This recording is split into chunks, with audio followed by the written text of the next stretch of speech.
It's now time to begin with our next pioneer, and the one we're going to be looking at now is number 21 on our 27 pioneer timeline chart, J. in Loughborough, John Norton Loughborough. We have a J in Andrews and a J in Loughborough, so it's a little bit, sometimes you don't watch it, you can slip on these. Both of them are Johns, but the middle names are different. J. in Loughborough, you will find him in volume 6, number 4 of Lest We Forget. The lead article is entitled Faithful Eyewitness, and the article that deals with his timeline is entitled J. in Loughborough, How a Dream Changed His Life. The timeline and things are there in the issue, as well as a lot more information, more than what we'll be able to touch on our brief overview today. His picture is here, the last in the collection of the ones that we have here today. Don't know exactly his age at that time, but a kindly face, I would say. 1832, January 26, he was born. Victor, New York.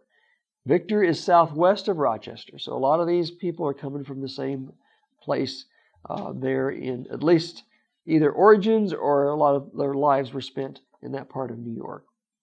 A lot of work there in central New York. Age 7, 1839, his father, a local Methodist Episcopal preacher, dies of typhoid fever. So again, these typhoid fevers were deadly, often. Age of 7, he becomes fatherless. And he then, at some point, between then and 4 years later, 1843, when he was 11, he went to live with his godly grandfather. So this sort of repeats another story we heard, a boy growing up with a grandfather. But this one is not a tavern keeper. This one's also a Methodist Episcopal preacher. And this grandfather always had morning and evening worship. The Lord knows where we come from. And He knows where George Amidon came from. And He knows where John Loughborough came from. And He understands perhaps the influences of some of these early things. Even though Amidon, as we read earlier, didn't partake of the alcohol, he did not have this godly influence of a praying grandfather, morning and evening worship. You have to understand it. The Lord understands all of that. And John Loughborough often heard his grandfather praying for him. How does that affect a young person? We can't really fully imagine. The family responded, Loughborough family responded to the Advent message being preached by James Barry, and the family was disfellowshipped because of their Advent belief from the Methodist Episcopal Church. The next year, Loughborough's 12 years of age, 1844, and the disappointment occurs. He recounts that he was out chopping wood, which tells you the Advent believers were not all just leaving their earthly pursuits and looking for, the coming of Christ. Because why would you be chopping wood in October in New England? If you're getting ready for winter, why would you be getting ready for winter if Christ is coming? Because you're going to leave this earth, So anyway, I've tried to put that together in my mind after I read the story and pondered the implications of what that meant. But anyway, we know God's people are at different levels of understanding and commitment even. 1847, 3 years later, age 15, he was apprenticed in the carriage-making business with his brother for 7 months. Short-term apprenticeship. The next year, age 16, May of 1848, he becomes converted. By that I mean he actually gives his life to Christ. He decides the world, I'm not going to live for the world. He's old enough to make that decision now. And he works as an apprentice in a blacksmith shop to learn carriage ironing. That means putting ironwork on carriages and such, while he's studying the scriptures the rest of the time. So he's converted, he's got a job, learning how to work, and he's spending his free time studying the scriptures. Age 16. Next year, but before his birthday, he's still 16, 1849, January the 2nd, he begins preaching. This is his first discourse. 16 years of age, and he's starting to preach. He's understand it, he's an Adventist, right? Believer in the Advent. He's preaching the message about about Christ coming, after the disappointment. His first discourse, the record is, it was to a full house. The second discourse, this was in a church. Second discourse, the preacher got up at the end and said, this is the last of the meetings. We're going to have a singing school that's starting tomorrow night here. And somebody else jumped up, realizing what was happening, and he said, these meetings will continue in a schoolhouse. Because obviously the minister decided he wanted no more of this Advent message. And he invented an excuse, which was that we're going to start a singing school. And the crowd moved with him to the schoolhouse. And he had a total of 7 lectures, apparently, there in that series. Again, he seemed to be effective, even at that young age, of holding people and explaining things. He also painted houses during these early years and sold patent sash locks, something back then that they obviously needed for their sashes, to support himself. And he preached on Sundays whenever the openings occurred. So you can see it's a part-time preacher. Whenever there's an invitation, he went and supported himself by these ventures. 2 years later, calendar years, 1851, he's 19 years old. He marries Mary Walker. The next year, age 20, some of his church members that he's been working with become interested in the sanctuary question. Now, in the light of the history, why would some believers who obviously he's teaching the Advent message to become interested in the sanctuary? This is 8 years after the passing of time. It's clear that they get wind.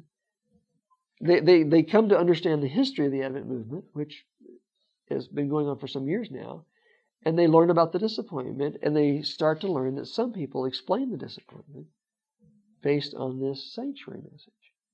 And not only that, this is 3 years after James White has started publishing periodicals on present truth, which explains this and gets it out there, right?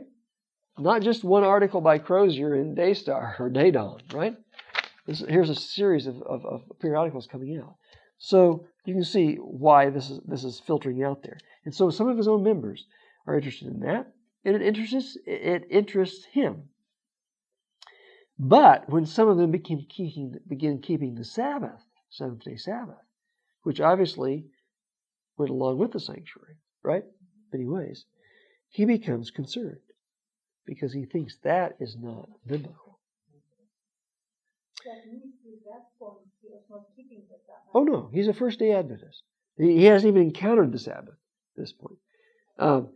We tend to think of these people as always Seventh-day Adventists, but he was Methodist Episcopal who accepted the message of the second coming of Christ, was disfellowshipped from the Methodist Church, but kept their Adventist beliefs, obviously still Christian, becomes converted, decides to preach the message. What is he preaching? He's preaching the message of the Advent, the message he knows about the coming of Christ as best he can. I don't know what he was saying about the disappointment at the time. I don't know how he was explaining it or saying when Christ was coming. That may be recorded as well. I don't recall the details of it. I did read them. Yes. But watch what happens here. He becomes convinced that he must answer these confused people. And he starts accumulating his Bible text on this. Okay? But before he has an opportunity to do this, he has a dream. And if you read the history of his life, Loughborough was a dreamer. Not a dreamer in the sense of a man who thought of new things to do, or a dreamer that he sat around daydreaming. He had dreams that gave him premonitions and instructions and things like that. So it's clear that sometimes God communicates with certain people that way. And it's interesting why he does with some and not others. But it happened over and over again with this man. And he had a dream of seeing, and it's an amazing description. I didn't have much room to put many details here. He described it in detail. A dark room that was just dingy and not even, you wouldn't want him to be there. And that's where his group was meeting and talking.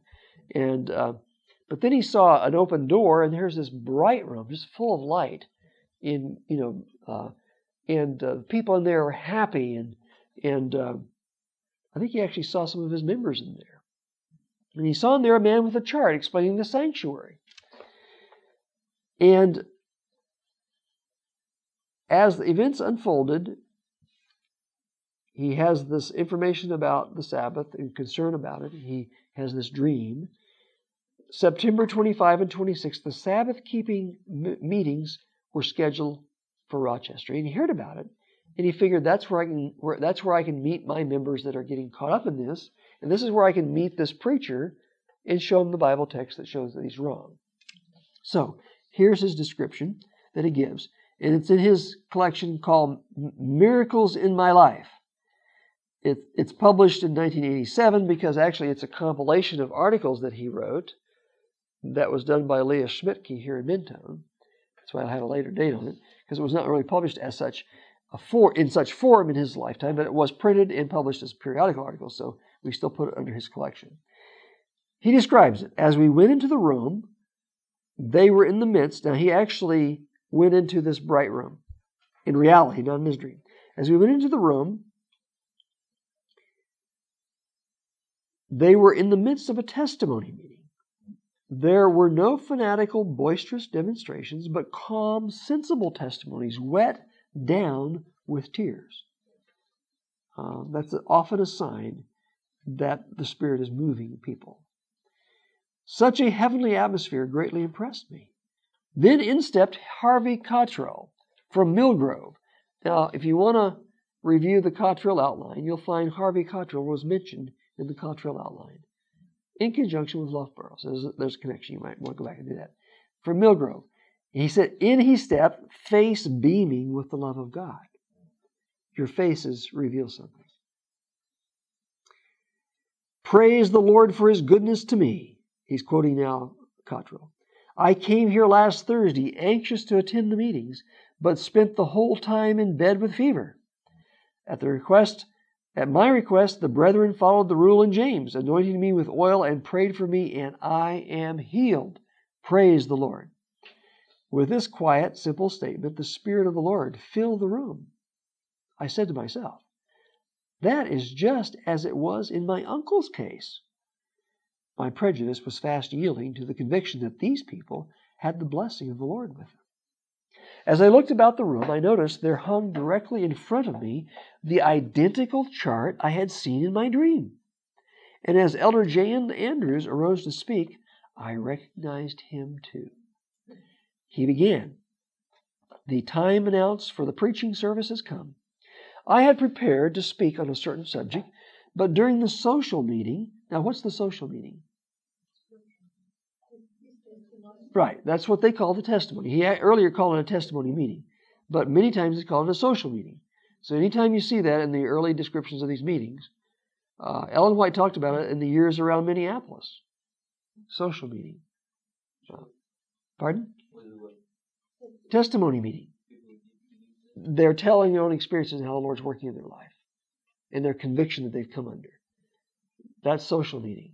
And actually, she says that's when people should do talking among each other. Anyway, that's another topic. But she says after church, they should go quietly to their homes. Social meeting is the time for this other sharing thing. But anyway, it's interesting to see how they use these words. But during the social meeting, Jan Andrews is saying, my mind turned to another topic, another subject.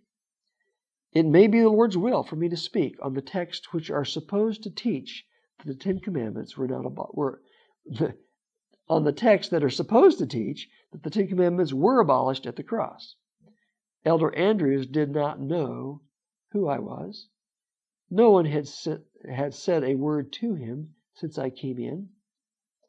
Beginning with the Colossians, he took my text one by one in the exact order in which I had marked them and straightened them all out to my perfect satisfaction.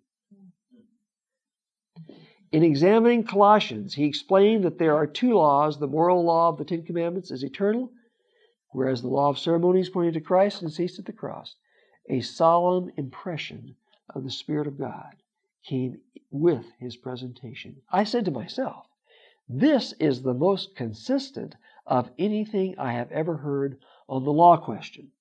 It will settle the whole thing for me, and it did. In later presentations, Elder Andrews covered the subjects of the two-horned beast, the sanctuary and its cleansing, and the three angels' messages. He took pains to make every point clear. Almost daily he visited and prayed with us. So it's not just upfront preaching, teaching. It's one-on-one, visiting and praying, processing. Very important. Very important. A true pastor does that. He doesn't know what really to preach about unless he does that. Unless the Holy Spirit's giving him dreams or whatever, and impressions. Because he finds out in the visiting with the people what the needs really are too. The Rochester Company did much praying also for the interested ones. It was not simply the bare argument in favor of the truth that so deeply moved us, as the evident presence of the Spirit which accompanied the presentation of those truths and broke the fallow ground in our hearts. I could not keep away from the meetings, nor resist the powerful arguments presented. Miracles of My Life, page 19. It does something to you to read these stories, does it not? It's your faith. Is that book in the CD-ROM? Yes, this book is on the CD-ROM. These are the references from the CD-ROM that I have here at the end of the paragraphs. 4 years later, 1856, he's 24 years old. He becomes discouraged regarding how to support himself. Obviously, he continued preaching, but now the full message. And he ends up in Waukon, Iowa, of all places, with Jane Andrews and the others. And as we said before, talking about Andrews, James and Ellen White show up in the middle of winter. And the story is fascinating to read. But Ellen White says to him, specifically, and to Loughborough, "What doest thou here, Elijah?" And he tells her what he's doing there, wondering why she's saying Elijah. And she repeats it with a different emphasis. First time she emphasized, I think, doest, and then she emphasized here, and then she says it a third time, and she says what? She emphasizes what? In the original, you can see the italics on the word that she emphasized. And he begins to be humbled in the dust that he's like Elijah, who's running from the Lord, and he's called back to preach. 1858, age of 26, we're 2 years later now, his daughter Teresa is born, but she dies 2 years later. 1864, age of 32, his son Delmar is born. 3 years later, 1867, June 24th, at the age of 35, Mary, his wife, dies after childbirth with twins, and one of the twins does not survive. The one that does survive, they name Mary after her. 1868, age of 36, he had dreams. And if you read his story, these were multiple dreams. He had dreams of being in California. And he felt impressed that he should go to the General Conference that year, ready to go to California. And another man by the name of Bordeaux and his wife came there with the same impression. At least the impression to sell everything and be ready to go where God wants him to go. It's a fascinating story because as the meetings went forward, the needs of California arose because they were getting reports of people, believers, Adventists. By the way, this is 1868. This is almost 20 years after the gold rush. The big movement to California is drawing even Adventists, right? And the lay people that went out there are sharing their faith.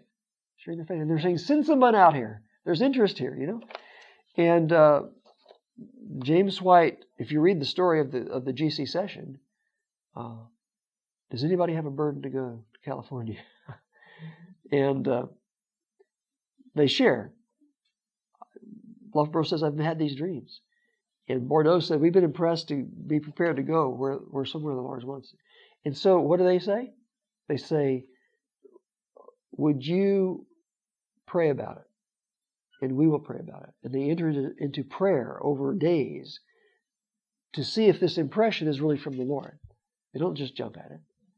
And it's amazing to read how they went through that process and finally were convicted. This is of the Lord. And so, that year, he is sent with Bordeaux and his wife to California. And from Battle Creek, they head east. Now, do I seem to be confused geographically? Why would you go east to California from Battle Creek? There's only two ways to California in those days. One is 3 months by ox cart. And if you take off from Battle Creek, you don't go east, you go west, right? The other way to California is by boat most of the way. And the closest boat for California is not west, but east. And so they take the train to New York. And they buy a tent in New York, and Loughborough gets a wife in New York. He marries Maggie Newman. And never have figured out how he found, how he got these wives, but anyway, they marry there, and Bordeaux marries them. They get on the boat, and they head south, down the coast, through the Caribbean, to the Isthmus of Panama. And they get off the boat, get on a train, canal's not there yet, get on a train, go across the isthmus, get off the train, get on another boat, and take it up the west coast, Pacific Ocean, to San Francisco. And somehow, maybe by Pony Express, I figure, news of their arrival precedes them. There's a newspaper that has come from New York, because when they left New York, the New York papers felt it newsworthy to write an article. 2 preachers going to California with a tent. And when that story is read in California, in the Bay Area, there's a man who has a dream of 2 preachers coming to San Francisco and starting fires. And other preachers trying to put out the fires, and the more they tried to put them out, the more they spread.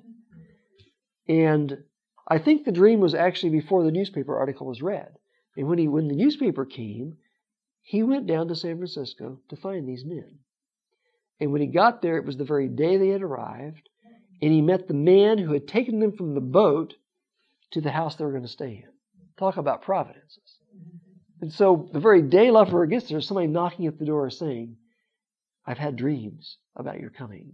Come to Petaluma and preach the message." Anyway, fascinating story. I have more details than we have time to have on this paper and tell all about it. But 1868, the message comes to California by official workers. Okay? Bordeaux. 1872, 4 years later, after evangelistic meeting, usually going north there, Petaluma, Windsor, Healdsburg, Santa Rosa, that area up through there, right where 101 goes now north out of San Francisco. All those towns you go right through. Miracles occurring too. There was an interruption of the meetings. There was a smallpox epidemic. And because some of them were medically trained, they stopped the meetings and just started ministering to people. Okay? Medical missionary work in those early years. 4 years later, actually 1 year after they get here, 1869, the railroad connects. Promontory Junction, Utah. They drive in the Gold Spike. And all of a sudden, what took 3 months by ox cart or 1 month by boat now takes 1 week by train. Boy, the place opens up, right? And within a few years, guess who arrives? While they're living in Santa Rosa, Loughborough and his wife, James and Ellen White, come and visit them. Their first trip to California, obviously not their last, as we studied their lives. 1875, age of 43, his second wife, Maggie, dies from tuberculosis, March 24. She had cared for a patient who had TB in her home, and she contracted it. Later that year, John marries Anna M. Driscoll, who was Secretary-Treasurer of the Pacific Press. Move on to 1878. At the age of 46, he and his wife were called to work in England. They planned to go on a certain ship. You can read the details of this story. Names of the ships and everything are given. And the captain denied them passage. Captain always has final word, what goes on his ship and what happens. And I don't understand fully why he denied them passage. He denied them passage, so they had to find another boat to go on. The boat that they were denied passage on was lost at sea, never heard of again. And so they safely got to England, and that was the year, too, that he first gets word from Ellen White that he needs to give his faithful witness of God's leading in the past history of the movement. So this is 1878. It's only 34 years after the passing of the time. Only how many years after he accepted the message? 26 years. Okay, but he's been in the message longer than he was old when he accepted it. So more than half of his life has been in the message, and he's already being told, you must give a faithful witness of God's leading in the past history. And here's how he describes it. We have it in our book, The Great Second Advent Movement. As I recall, this is in the Appendix A that was added to his 1905 edition. We did put 1905 on the book, but it's actually the 1992 edition, which has some additional material that was never published until we did this. His 1918 document, which is where he tells his history. At that time, he says, I received these words in a testimony from Sister White. You have an experience valuable to the cause of God. It must be made to tell for its full value. One thing I failed to say in those early years, after he accepted the message, not only did he get up in Waukon, Iowa, but he traveled extensively with James and Ellen White. In holding meetings, he saw Ellen White in having vision multiple times, 40 or 50 times he saw her in vision. And he saw what he felt was uncontrovertible evidence that, number one, this is supernatural, and number two, it's of God. And so, even though he's had his problems and he's had times of discouragement, as we've looked at, she's saying, you have an experience valuable to the cause of God. It must be made to tell for its full value. I suppose that to mean that in my labors I should show what I had seen and known in connection with my labors, of the Lord's dealings and special leading in the work. At that time I had not thought that it meant that I should write out such experiences for publication, but that I should speak of these things in connection with my public labors. Many times as I would pray, have I said, Lord, what is meant by its full value? And when I would ask some of our ministers, what is meant by that expression, its full value? All the answer I could get was, it means just what it says, but gave me no further light as to its full import. So I went on in my preaching, trying to show that the Lord was surely leading in this Advent movement, and had by direct instruction through the gift of prophecy, as I had witnessed often, directed in this work those who would humbly accept his teaching. Again, page 484, Great Second Advent Movement, the 92 edition. 3 years later, 1881, he returns to the USA for the General Conference session, and then he goes back to England to train his own son and daughter. Okay? What are their names? His own son and daughter?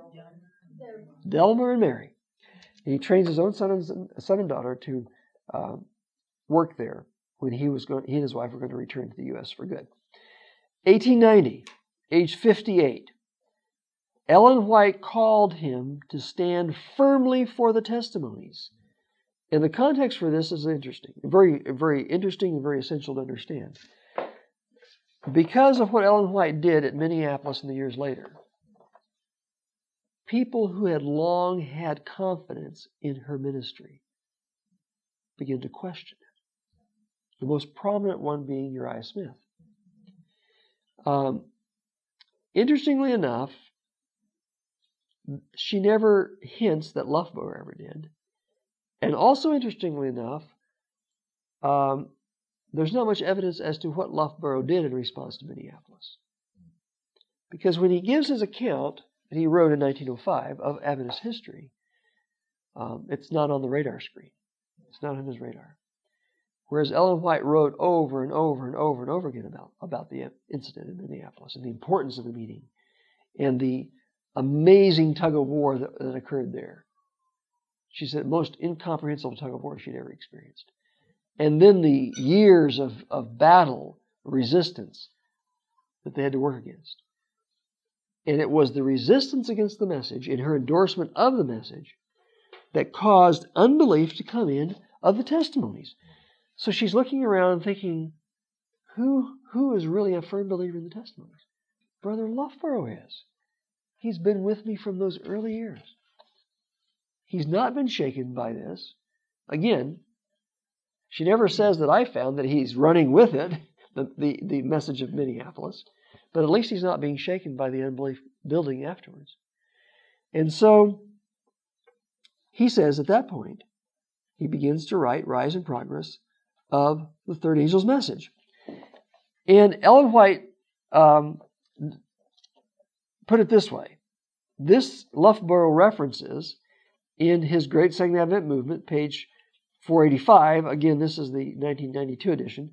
But this is also found in Ellen White's writings because this is something she wrote. And you can find this in the 1888 materials, pages 714 to 719, the entire letter. She's describing the need, what the church needs right now. And this is the important part of it that Loughborough is referenced in. I say, let Elder Loughborough do a work that is suffering to be done in the churches. The Lord would have his voice heard, as was John's, telling the things which he himself has experienced in the Rise and Progress of the Third Angel's Message. Do you see why he called his book that? Rise and Progress of the Third Angel's Message? Do you see why she's referencing John? Do you remember what John said in the beginning of his first epistle? The things which we have seen from the beginning, which we have heard, which our hands have handled of the Word, these we declare to you. You know, this is John. Read those first verses there in his first epistle. Amazing. He says, John says, I'm speaking to you as someone who was there. I saw Jesus. I touched him. I knew him. And she's saying, this other John, this other John needs to do a similar work. Let Elder Loughborough stand in his right place as a Caleb coming to the front and bearing decided testimony in face of unbelief and doubt and skepticism. We be well able to go up and possess the goodly land. Another Bible illustration, parallel. 10 spies, unbelief. We're like grasshoppers. We can't go in there. Caleb comes to the forefront and says, be quiet. We are well able to go up. Man of faith. Caleb and Joshua. Both of these men. Elder Loughborough has a work to do like Caleb. Again, do not fasten Elder Loughborough in a corner anywhere. Do not bind him down to any one conference.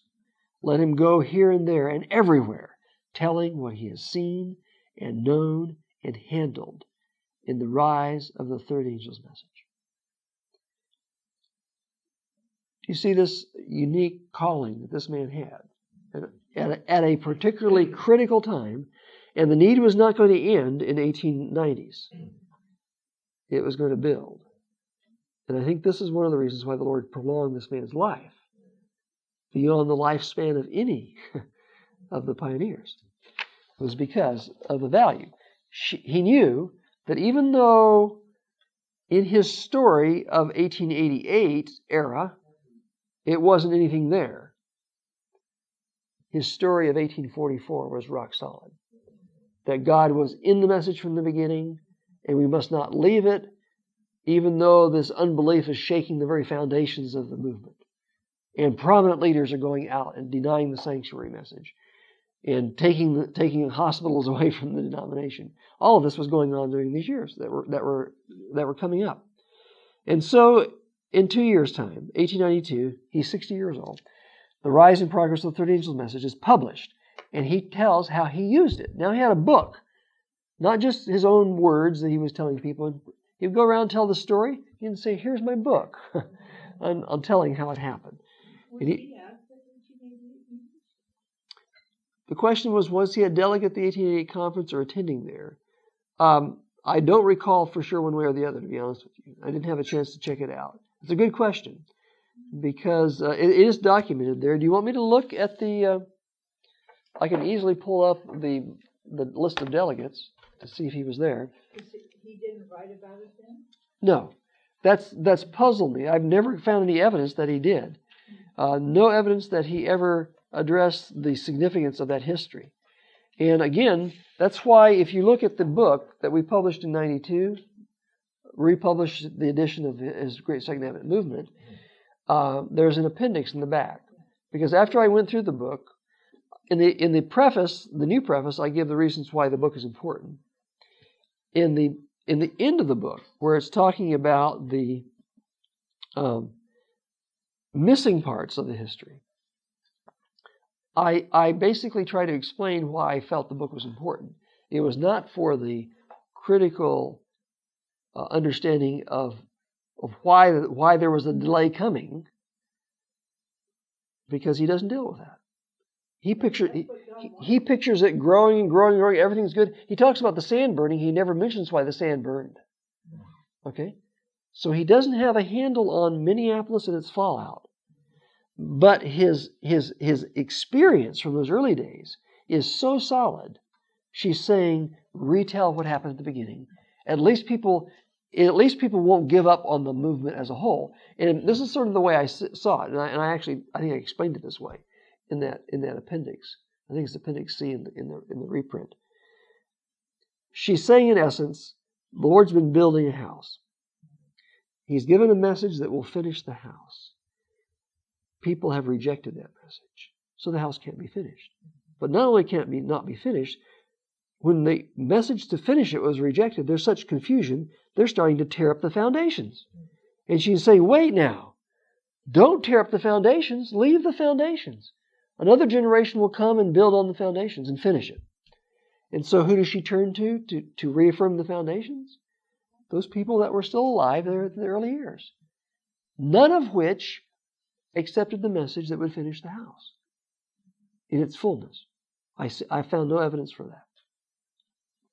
And but she called on them, and some of them were actually the ones that were opposing the message in 1888. She called them to give their testimony from the early years. So damage control was what she went into. And the people that she turned to for damage control were some of the ones that were responsible for the damage. Undo what you've caused. Limit the damage that you've caused in that sense. But let's look briefly here, if you want to take a second, to answer that significant question. And that is, was Loughborough a delegate in 1888?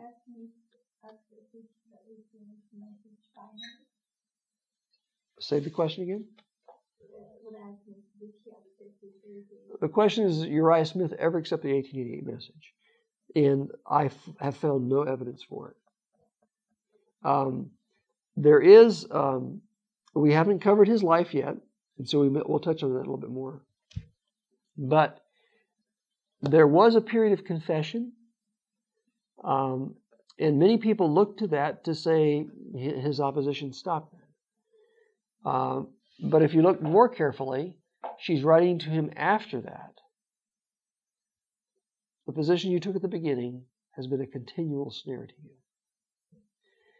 And she says to him, the messengers, Jones and Wagner, are presenting the message to the church of Laodicea.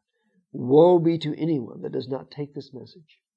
And she says to him, I hope that you succeed with the third angel's message.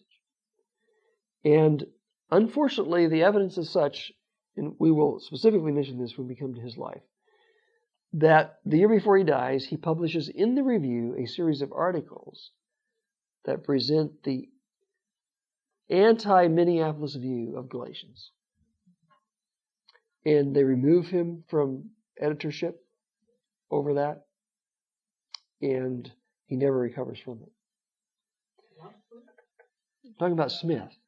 Her question was about Uriah Smith and whether he ever accepted the message that came at Minneapolis. And I would say in its fullness, because nothing's all or nothing. You know, we need to speak. Right, that's right. So General Conference bulletins from 88. Let me just look at them quickly and see if Loughborough's name shows up.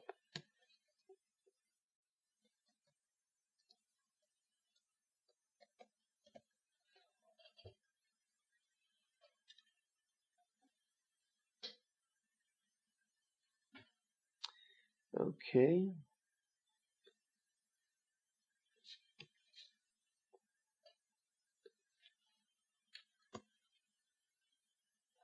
No, he was not present. At the 1888 conference, the record is that an interesting report was received from Elder Loughborough of California. S.N. Haskell devoted a few moments to the question. And so he was not present giving it. So his name only shows up one time in the bulletin. He would have been listed under the delegates had he been a delegate or been present otherwise. So he was not present. So who knows what would have happened had he been a delegate and been there. It may have been a different story. He might have polarized or he shouldn't have. Right. The Lord may have kept him away. He may have joined with Uriah Smith and some of the others. You're very right. So what happened next?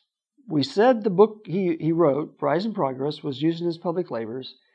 But when the review burned in 1902, obviously when they published books, sometimes they had to print them multiple times because of the demand. And they saved the plates. By that time, they were using plates, not type. Okay? Probably that electroplating thing that we were reading about. But when the review burned, the plates melted. Okay? Can't print anything from melted plates, right? There's no type left on that. So, what did he do? 1903, at the age of 70, when he was 71, Ellen White recommended republication of the record of God's leading in the past in these words. And this is in Counsels to Writers and Editors, page 145. And look what Ellen White does. This is before she had said this in 1900, right? In 1890. This is now 13 years later. Have things gotten better? Well, the sands just burned and the reviews just burned. If you think things have gotten better, that should be a big red flag for your idea. And those who think that the message was finally grasped by 1901, perchance, and the church was running with it, have to answer the question, well, then, why 1902?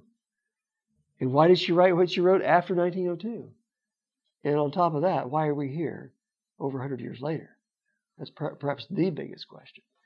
Tie that with her letter of 1901, we may have to remain in this world many more years because of accepting the 1888 message? No, because of insubordination, which is rebellion against God. Here's what she wrote, 1903. I feel deeply over our present situation. We must now do a work that should have been done long ago. Maybe 1890, maybe even before that. We must do as the Lord directed Moses to do. When the children of Israel, having crossed the desert, were encamped on the borders of Jordan, Moses was bidden to do what? Rehearse to them all the dealings of the Lord to them during their journeyings through the wilderness. The record of this rehearsal is what? Found in the book of Deuteronomy. That's what the book is. Second reading of the law. That's where Moses was told, give it to them plainly. It's the same verb that occurs only one other place out of Deuteronomy is in the book of Habakkuk. Write the vision plainly, that those can run who read it. And so she's getting a message here. Do like Moses did. Recount the history, write it plainly. And then what does she say? The record of the experiences through which the people of God passed in the early history of our work must be republished. It was statements like this that began our Adventist Pioneer Library project. I didn't understand personally, I don't know how much the others did, the historical context for why she was saying this at that very time. But it has become clear as we understood history better. This is why she's saying that. She said to do it, let's do it. It hadn't been done electronically. And so we began to do the computerization of the writings and things like that. The record of the experience through which the people of God passed in the early history of our work must be republished. Many of those who have since come into the truth are ignorant of the way in which the Lord had wrought. A whole generation had been born that were not there in the 1840s and 50s. Just like in Moses' experience. How many have been born in the wilderness, right? They hadn't seen the Red Sea, hadn't seen the miracles. The experience of William Miller and his associates, of Captain Joseph Bates, and of the other pioneers in the Advent message should be kept before our people. Elder Loughborough's book should receive attention. If you look at the back of the copy, I was going to bring you a copy of the book and I didn't. On the back of the book, we have that quote. Ellen White's endorsing it. Now, 1903, this was the previous book, which they still had some copies of, even though the plates had melted, right? But now we have the later book. So that's the one that we distribute, because our rule was print the latest book that they did in writing their history. I don't think the earlier book had anything more in it. The later book has more in it. She says, our leading men should see what they can be done for the circulation of this book. I think still this book would be an ideal book to give to newly baptized church members. That's why when he had a baptism here at Drayson Center back in 2006, was it 2006? I think it was, or 2008. We gave a copy of it to everyone that was baptized after the Randy Skeet meetings in San Bernardino. Here's your spiritual family history. Read it and find out who you are, that type of thing. So in 1905, he's 73 years old. He published the Great Second Advent Movement. He is not old in spirit. 3 years later, 1908, he travels around the world at the age of 76, giving a faithful eyewitness to God's past leading. He's going around the world telling his story. Probably, I would think, maybe even distributing the book. Who knows? The book is also being narrated? Oh, yes. We need to mention that not only has it been republished, it is being narrated, and it will be available as an audiobook. In fact, there are several chapters already available online. Go to adventaudio.org and look under Loughborough, and you will see what has been narrated already of this book. Soon, all the chapters will be there. And adventaudio.org. Adventaudio.org, and it's under Loughborough, obviously. You'll see it easily there. And you can listen to this book. Pardon? Oh, you want to go to a sample? The Great Second Advent Movement by J. N. Loughborough, Chapter 9, The Terror Time. You know the book? Joseph. That sounds good. So, Yeah. there are other works on that website that you'll want to be blessed by as well. Yeah. And he reads it with a passion because of his conviction about it, which is really very, very helpful. Loughborough continued to be active. His latter years was spent in St. Helena. In the teens, which I didn't cover here at all, in the teens, there were people that began to attack his history, saying, you have deceived the people. And he wrote a defense of his history. After 1908, the 19 teens, right. Exactly, right. 1918, I believe, was the date on the manuscript that we found. We read about it, and then we found there was a copy, and we actually computerized it. And the original copy, he typed on an old teletype typewriter, which the telegraphs were used with. Every letter was capital, It's interesting to read that. He typed this thing out. I don't know whether he did it himself. He probably did. But we had that original copy. We have a retyped copy. It had never been edited or published. And it would have been... his copy of it was given to a teacher at Angwin before he died. And that professor's house burned with his entire library. But he had taken that manuscript, and it was on his desk at the college when his house burned. And that professor gave it to Leroy Froome when Froome was going around collecting things for what he called the Advent Resource Collection, I think it was, or Adventist Source Collection. And the professor said, now I know why this was saved. Put it in your collection. Well, it has still not been published. And so we felt we need to give Loughborough a final word. And so we computerized that, and it's Appendix A in this 1992 edition of the Great Second Advent Movement. And he gives a defense of his history. He tells a lot about his own personal life story, autobiographical information. And so that's the major addition to the 1905 book that we added there. There's actually 3 appendices that we added, and that's the first one, the big one. And so he had words clear into his 80s defending the history and recounting it. Actually, did anyone ever know Mrs. Evelyn Moran that lived here in Loma Linda? You knew her? Her husband, I believe, was a Bible teacher for years here. I don't think I ever met him, but she was a friend of my parents because her daughter was married to a pastor where my parents were living in North Carolina. And so I got to know her here during her later years.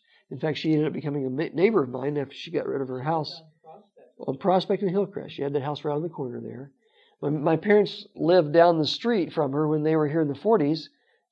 I think she was there in the 40s too. And they never got to meet her in those years. But later years, they became good friends with her. She moved into a condominium right next to us there in Grand Terrace when we lived up there. And in visiting her at one time, she said, as a young girl, I worked at St. Helena Sanitarium, and I took care of Brother Loughborough. I remember Brother Loughborough. She was old enough that she was working before 1924, because it was in April the 7th of 1924 that at the age of 92, Brother Loughborough died. And you will find his grave without too much problem if you go to the St. Helena Cemetery. It's over against the west side of the valley there. Drive a little bit out of town, turn into this beautiful cemetery. And you go way on out to the south end of it, over on the right-hand side. Not too far inside there, you'll see his tombstone there. Interestingly enough, I have another friend who was the first boss I ever had. First year in academy, I was working in a pharmacy. He was a pharmacist. He came to live out near his daughter in the last years of his life, and he recently died. He was buried just across from Loughborough. And his wife thinks that's wonderful, because when her husband is raised, he'll be able to see Loughborough there. And you can visit his grave. Anyway, what an amazing eyewitness. That's why we called it faithful eyewitness, because Lord Ellen White says, tell what you've seen. And we believe he did. Again, these pioneers are not without their faults. None of us have all of what God needs to finish the work. But that's why we need each other, right? And we can thank God that he was faithful, that he never gave up his confidence in the past. I mean, he had so much evidence. He had much more evidence than most people get. And it would have been an amazing thing for him to give up all that evidence. But he was faithful in keeping it, and also in recounting it in an amazing way that has been a blessing to many through the years, and continues to be a blessing. And this Colleen has this large notebook on him, younger picture of him here as well, of a younger Loughborough. And if you want to, afterwards, you can come up and look at this big notebook with the items that she has in there as well. Let's thank God for John Norton Loughborough.